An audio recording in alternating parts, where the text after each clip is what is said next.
Seriously? This is the guy. That's your guy? The words dripped with disbelief With all as the due tactical respect, operations Admiral, room he erupted looks in like a history murmurs. teacher. On the giant screen, live drone footage showed a hijacked cargo ship drifting helplessly in the Indian Ocean. Its crew held hostage by pirates armed with rifles and rocket launchers. A group of young Navy officers stood gathered around the table, staring at the doorway where an old man had just walked in. His hair was gray, his uniform jacket faded, and a worn duffel bag hung from his shoulder. Captain Hayes, the officer in charge, scoffed. "Admiral, with all due respect, we don't need a retiree. We need a negotiator, someone who understands modern warfare." The Admiral didn't answer. He simply nodded toward the old man. "Meet Commander Alan Rourke," one of the younger officers whispered. "Commander?" He looks like he hasn't seen a deck in decades. Rourke heard it but didn't react. His eyes went straight to the live feed. Calm, assessing, sharp. "How long since they boarded?" he asked quietly. 3 hours, Hayes replied. "We've got 12 hostages, all civilians. The pirates are asking for 10 million and a clear passage." Rourke studied the footage for a long moment, then said something that made the room fall silent. "They're bluffing." Hayes laughed. "Bluffing? Sir, they've got guns!" Rourke's tone didn't change. If they wanted money, they wouldn't have anchored. "They're waiting for something else, someone else." The Admiral gave a faint smile. "He's right. They're not after ransom. They're after leverage." Hayes threw up his hands. "And you think this relic can talk them down?" Rourke finally turned to him. His eyes were steady, the kind that didn't need to raise their voice to command a room. "I don't think," he said softly. "I know." An hour later, Rourke sat aboard the Navy's lead destroyer as it approached the target zone. The hum of the engines was steady, the sea calm, deceptively calm. He opened his duffel bag and pulled out an old headset, the kind used before modern encryption tech. A young sailor nearby stared at it. "Sir, that thing still works?" Rourke smiled faintly. "It's not about the device. It's about the voice." Over the intercom, Captain Hayes' voice came through, still skeptical. "Commander, the pirates are refusing standard channels." "You sure your way's better?" Rourke adjusted the mic. "Let's find out," Static crackled. Then, in an old maritime frequency, he spoke. "This is Commander Alan Rourke of the United States Navy. You've got one chance to talk before things get loud." For a few seconds, nothing. Then a rough voice answered. "You? You still alive, Rourke?" Every sailor in the room froze. Rourke's eyes narrowed. "You must be Captain Idris. I was wondering if you'd crawl back from whatever hole you disappeared into." The line crackled with a sinister laugh. "You took my brother from me, old man. Today I take your flag." Rourke leaned back in his chair, voice calm. "Your brother made his choices. So are you." "Don't make the wrong one twice," Hayes whispered. "He knows him?" The Admiral's face was unreadable. "They've met before. Rourke negotiated the Mombasa rescue years ago.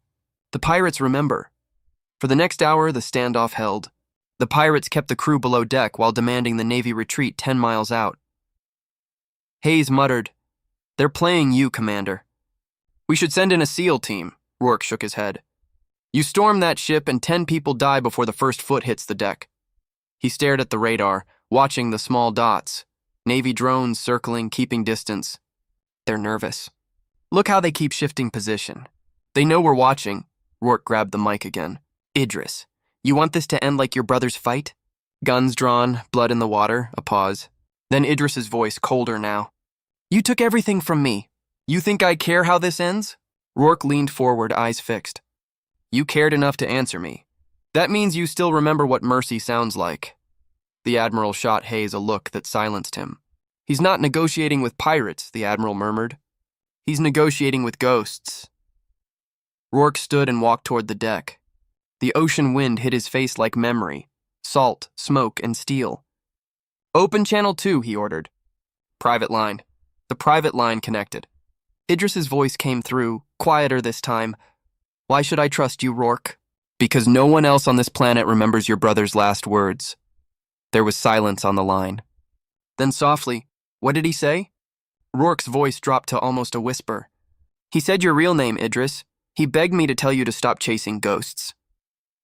The line went dead for several seconds. The bridge held its breath. Then Idris came back. His tone had shifted. Anger cracked into confusion. You remember that? I remember everything, Rourke said. I remember the look in his eyes. I remember the storm that took your ship. You want to end like him? Or do you want to keep your men alive? Outside, the radar showed the pirate ship's engines slowing. Movement on deck had ceased. Hayes whispered. He's listening, Rourke continued. Let the crew go, Idris. Walk away with your men. No one else needs to die. Minutes passed. Then a voice came over the open line, a different pirate. The captain says, We'll release them. But you come alone. Hayes stood up. Absolutely not. That's suicide. The admiral, however, said quietly, Let him go. A small Navy boat sliced across the waves toward the cargo ship. Rourke stood on the bow, wind whipping at his jacket, his face expressionless. As he climbed the rusted ladder up the hull, rifles pointed down at him. He raised his hands slowly, eyes on Idris, the pirate captain, older now, scarred, eyes heavy with hate and regret. You came, Idris muttered. Always do, Rourke said. Now let them go. The pirates hesitated. The crew, terrified civilians, were huddled near the bridge. Rourke's calm presence filled the deck like a ghost from another era. You think you can talk me down again? Idris asked bitterly. Rourke stepped closer. No, I think you can talk yourself out of dying here.